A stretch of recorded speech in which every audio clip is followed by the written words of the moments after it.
15 अगस्त 1977 Ohio Wesleyan university में एक routine का दिन था। लेकिन आज ही की रात यहाँ कुछ ऐसा होने वाला था जो आने वाले सालों में अब तक इंसानों के लिए मिस्ट्री बना रहेगा। यूनिवर्सिटी में बिग ईयर नामी रेडियो टेलीस्कोप के 30 मीटर चौड़े रिफ्लेक्टर ने रात को 10:16 पर एक बहुत बड़ा रेडियो सिग्नल डिटेक्ट किया। ये सिग्नल टेलीस्कोप से होता हुआ IBM 1130 कंप्यूटर में पहुंचा और यहाँ से ऑटोमेटिक कन्वर्ट होकर प्रिंटर तक गया। रात के इस पहर कंट्रोल रूम में प्रिंटर की आवाज के अलावा बिल्कुल खामोशी थी। कागज पर प्रिंट हुआ सिग्नल बाकी तमाम प्रिंटआउट्स के बीच दब गया और फिलहाल किसी को भी मालूम नहीं पड़ा कि बिग ईयर टेलीस्कोप ने आसमान में सेजिटेरियस कॉन्स्टेलेशन से आने वाला एक एलियन सिग्नल रिसीव किया है। कुछ दिनों के बाद कंट्रोल रूम के टेक्नीशियन ने तमाम प्रिंटआउट्स उठाकर एस्ट्रोनॉमर जेरी एहमन के घर पे छोड़ दिए, जिनका काम था टेलीस्कोप पर रिसीव हुए सिग्नल्स की जांच पड़ताल करना। बाकी तमाम पेजेस पर सिग्नल्स 1 और 2 के नंबर्स में लिखे थे, लेकिन एक जगह पर एहमन को कुछ अजीब नंबर्स और लेटर्स लिखे हुए मिले, 6EQUJ5। इस सिग्नल को जेरी एहमन ने देखा और अपनी रेड पेन से इसको हाईलाइट करते हुए इसके बराबर में लिखा वाव। तब से लेकर ये वाव सिग्नल के नाम से पहचाना जाता है। लेकिन आखिर इस सिग्नल में ऐसी भी क्या खास बात थी? पिछले 47 ईयर्स से ये एस्ट्रोनॉमर्स के लिए मिस्ट्री क्यों बना हुआ है और सेजिटेरियस कॉन्स्टेलेशन से आया ये सिग्नल एलियंस का पैगाम था या फिर सिर्फ एक इत्तेफाक? ज़ेम टीवी की वीडियोस में एक बार फिर से खुशामदीद। नाजरीन, वाव सिग्नल की इम्पोर्टेंस के पीछे एक स्टडी थी जो करीब इस वाक़े से 18 साल पहले रिलीज की गई थी। हुआ कुछ यूं था कि 1959 में कॉर्नेल यूनिवर्सिटी के फिजिसिस्ट फिलिप मॉरिसन और ज्यूसेप्पे कोकोनी ने एक पेपर रिलीज किया जिसमें ये हाइपोथेसाइज किया गया, यानी ये ख्याल जाहिर किया गया कि अगर यूनिवर्स में कोई एक्स्ट्रा टेरेस्ट्रियल सिविलाइजेशन होगी तो वो हमसे यानी अर्थ पर रहने वालों से राब्ता करने के लिए 1420 मेगाहर्ट्ज की फ्रीक्वेंसी का इस्तेमाल करेंगे। इसकी वजह यह है कि ये फ्रीक्वेंसी नेचुरली हाइड्रोजन से निकलती है और ये तो सभी जानते हैं कि हाइड्रोजन इस यूनिवर्स में सबसे ज्यादा पाया जाने वाला एलिमेंट है और ये हर टेक्नोलॉजिकली एडवांस्ड सिविलाइजेशन के लिए शायद एक कॉमन और समझने वाला रेफरेंस हो सकता है। इसीलिए ये फ्रीक्वेंसी एक्स्ट्रा टेरेस्ट्रियल कम्युनिकेशन के लिए आइडियल मानी गई है। इस स्टडी के बाद 1973 में ओहायो स्टेट यूनिवर्सिटी ने अपने रेडियो टेलीस्कोप बिग ईयर को एक्स्ट्रा टेरेस्ट्रियल यानी अर्थ के एटमॉस्फेयर के बाहर इंटेलिजेंट लाइफ के सिग्नल्स ढूंढने के लिए वक्फ कर दिया और इस मिशन को नाम दिया गया search for extra terrestrial intelligence या फिर सेटी। ये मिशन अपने टाइम का सबसे लंबा चलने वाला मिशन था जो अर्थ के बाहर जिंदगी तलाश करने के लिए डिजाइन किया गया।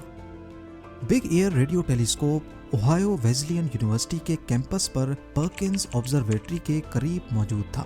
इसका मिशन आसमान के अलग अलग हिस्सों को स्कैन करना और किसी भी इंटेलिजेंट सिग्नल को डिटेक्ट करना था जो अर्थ के बाहर से आया हो। बिग ईयर रेडियो टेलीस्कोप के डाटा को समझने के लिए एस्ट्रोनॉमर जेरी एहमन की मदद ली गई, जो अपनी खुशी से ये काम करने पर राजी थे। 15 अगस्त 1977 की रात 10:16 पर टेलीस्कोप को मिलने वाला सिग्नल इतना अनोखा और पावरफुल था कि एहमन और उनके साथी साइंटिस्ट हैरत ज़दा रह गए। ये सिग्नल पूरे 72 सेकंड्स तक टेलीस्कोप ने रिकॉर्ड किया, जो कंप्यूटर कन्वर्जन के बाद 6EQUJ5 बन गया। इस सिग्नल में नंबर्स और लेटर्स कोई छुपा हुआ मैसेज नहीं है, बल्कि ये सिग्नल की इंटेंसिटी को, इसकी ताकत को जाहिर करते हैं। वाव सिग्नल में टोटल 6 कैरेक्टर्स हैं और हर कैरेक्टर या नंबर 12 सेकंड्स के टाइम को शो करता है, यानी 12 सेकंड्स तक टेलीस्कोप सिग्नल डिटेक्ट करेगा, फिर उसको कंप्यूटर में रिकॉर्ड करेगा और फिर अगले 12 सेकंड्स को रिकॉर्ड करने लगेगा। यानी अगर वाव सिग्नल में 6 कैरेक्टर्स हैं और हर कैरेक्टर 12 सेकंड्स का है तो इसका मतलब ये हुआ कि वाव सिग्नल टोटल 72 सेकंड्स तक टेलीस्कोप तक पहुंचता रहा।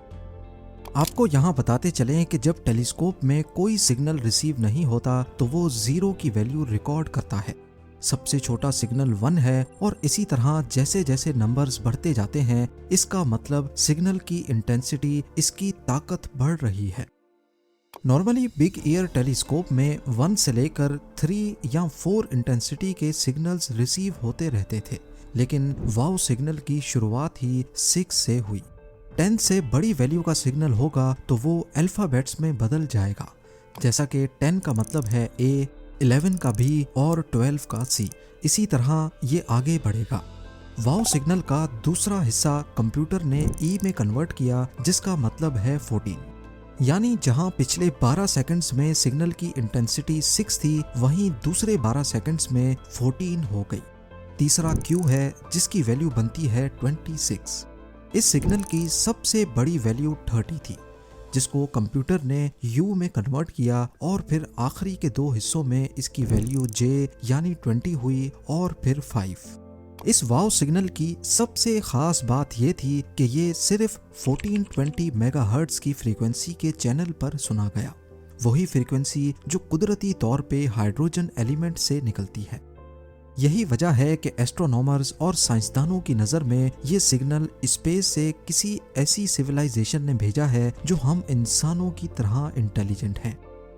अब यहाँ आपके जहन में सवाल उठ रहा होगा कि यूनिवर्स में इतने ज़्यादा एस्ट्रॉइड्स, प्लैनेट्स, गैलेक्सीज और क्लस्टर्स हैं, हो सकता है ये सिग्नल रैंडमली कहीं से जनरेट हुआ हो, तो फिर इसे एलियन से ही क्यों जोड़ा जा रहा है? असल में 1420 मेगाहर्ट्ज फ्रीक्वेंसी हाइड्रोजन लाइन की है, जो यूनिवर्स का सबसे कॉमन एलिमेंट इमिट करता है। साइंटिस्ट का मानना है कि अगर कोई एलियन सिविलाइजेशन कम्युनिकेट करना चाहेगी तो वो एक यूनिवर्सल और आसानी से समझने वाली फ्रीक्वेंसी चूज करेगी, जिसे हर एडवांस स्पीशीज समझ सके। दूसरा ये कि वाव सिग्नल की स्ट्रेंथ का अगर लाइन चार्ट बनाया जाए तो ये बहुत अनोखा दिखता है। ये सिग्नल 30 की वैल्यू तक गया और फिर आहिस्ता आहिस्ता फेड होता गया, और इस तरह के सिग्नल सिर्फ जानबूझकर जनरेट हो सकते हैं। वाव सिग्नल को एलियंस से जोड़ने की एक और वजह यह भी है कि स्पेस में कॉस्मिक इवेंट्स सिग्नल फेंकते जरूर हैं, लेकिन ना तो वो इस पैटर्न के होते हैं, यानी आहिस्ता आहिस्ता बढ़कर वापस आहिस्ता आहिस्ता खत्म होना, और ना ही वो सिग्नल्स सिर्फ एक बार आते हैं। पर वाव सिग्नल की एक और ख़ास बात जो एलियंस की तरफ इशारा देती है वो यही है कि ये सिग्नल सिर्फ एक ही बार सुना गया। अगर ये सिग्नल किसी नेचुरल इवेंट की वजह से जनरेट होता तो वो बार बार सुनाई देता, और सबसे बढ़कर सिर्फ 1420 मेगाहर्ट्ज के फ्रीक्वेंसी बैंड में नहीं होता। अब आते हैं अपने दूसरे सवाल की तरफ कि आखिर ये सिग्नल आसमान की कौन सी लोकेशन से आया था। वाव सिग्नल की एग्जैक्ट लोकेशन जहां से ये आया था बिग एयर टेलीस्कोप के डिजाइन की वजह से मालूम करना बहुत मुश्किल है। टेलीस्कोप में 2 अलग अलग स्ट्रक्चर्स थे जिन्हें फीड हॉर्न्स कहते हैं। जमीन की रोटेशन की वजह से ये दोनों फीड हॉर्न्स आसमान को अलग अलग डायरेक्शन में स्कैन कर रहे थे। वाव सिग्नल इनमें से सिर्फ एक फीड हॉर्न में सुना गया, लेकिन दूसरे में नहीं, और डेटा को ऐसे प्रोसेस किया गया कि ये डिसाइड करना मुमकिन नहीं है कि ये सिग्नल किस हॉर्न ने सुना। इस वजह से हमारे पास ये 2 अलग अलग लोकेशंस हैं जहां उस वक्त दोनों फीड हॉर्न्स की डायरेक्शन थी, और इन्हीं दोनों लोकेशन से ही ये सिग्नल आया हो सकता है, पर एग्जैक्टली कंफर्म नहीं है कि इन दोनों में से कौन सी लोकेशन थी। सिग्नल की लोकेशन सेजिटेरियस कॉन्स्टेलेशन के एक स्पेसिफिक एरिया में थी जो ग्लोबुलर क्लस्टर M55 के करीब और टाउ सेजिटेरियाई के पास था। ये मिस्ट्री अभी तक अनसॉल्व्ड है, क्योंकि हमें ये तो मालूम है कि वाव सिग्नल सेजिटेरियस कॉन्स्टेलेशन से आया था, लेकिन एग्जैक्ट कोऑर्डिनेट्स अभी तक कंफर्म नहीं हो सके। वाव सिग्नल के बारे में कई थ्योरीज और हाइपोथेसिस हैं कि ये क्या था और कहां से आया था, लेकिन साइंटिस्ट किसी एक थ्योरी पर इत्तेफाक नहीं करते। एक पॉसिबिलिटी ये है कि ये एक कमजोर सिग्नल का इंटरस्टेलर ट्विंकलिंग था, बिल्कुल उसी तरह जैसे स्टार्स ट्विंकल करते हैं। लेकिन इस सिग्नल को वेरी लार्ज अरे टेलीस्कोप, जो बिग ईयर से ज्यादा सेंसिटिव टेलीस्कोप है, डिटेक्ट नहीं कर सका। अगर ये सिग्नल इंटरस्टेलर ट्विंकलिंग की वजह से बिग ईयर पर डिटेक्ट हुआ होता तो वो VLA पर क्यों नहीं हुआ, लिहाजा ये थ्योरी भी गलत साबित हुई। दूसरा ख्याल ये जाहिर किया गया है कि शायद ये सिग्नल अर्थ से ही जनरेट हुआ, लेकिन स्पेस में किसी एस्ट्रॉइड या स्पेस डिब्री से रिफ्लेक्ट होकर वापस बिग ईयर टेलीस्कोप पे रिकॉर्ड हुआ। लेकिन ये थ्योरी भी बाद में गलत साबित हुई, क्योंकि साइंटिस्ट का कहना है कि अगर ये सिग्नल अर्थ पर ही जनरेट होता तो स्पेस डिब्री से टकरा कर वापस आते आते इसकी इतनी ज्यादा ताकत नहीं रहती कि ये U यानी 30 की वैल्यू तक पहुंच सके। एक और मसला ये है कि 1420 मेगाहर्ट्ज का फ्रीक्वेंसी बैंड एस्ट्रोनॉमी के लिए रिजर्व्ड है और जमीन पर रेडियोस को इस फ्रीक्वेंसी पर सिग्नल भेजने की परमिशन ही नहीं है। इसी वजह से वाओ सिग्नल का अर्थ पर ही जनरेट होना पॉसिबल नहीं है। जेरी एहमन और दूसरे एस्ट्रोनॉमर्स ने सिग्नल को 50 बार दोबारा ढूंढने की कोशिश की, लेकिन ये सिग्नल कभी दोबारा नहीं सुना गया। 1987 और 1989 में रॉबर्ट ग्रे ने ओक रिज ऑब्जर्वेटरी का मेटा अरे यूज किया। 1995 में एच पॉल शू ने ग्रीक बैंक ऑब्जर्वेटरी के टेलीस्कोप का यूज किया।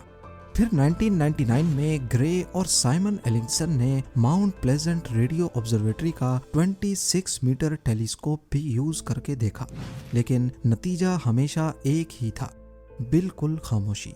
क्या यह सिग्नल एक एक्सीडेंट था या एलियंस ने हमें कांटेक्ट करना चाहा और फिर रुक गए?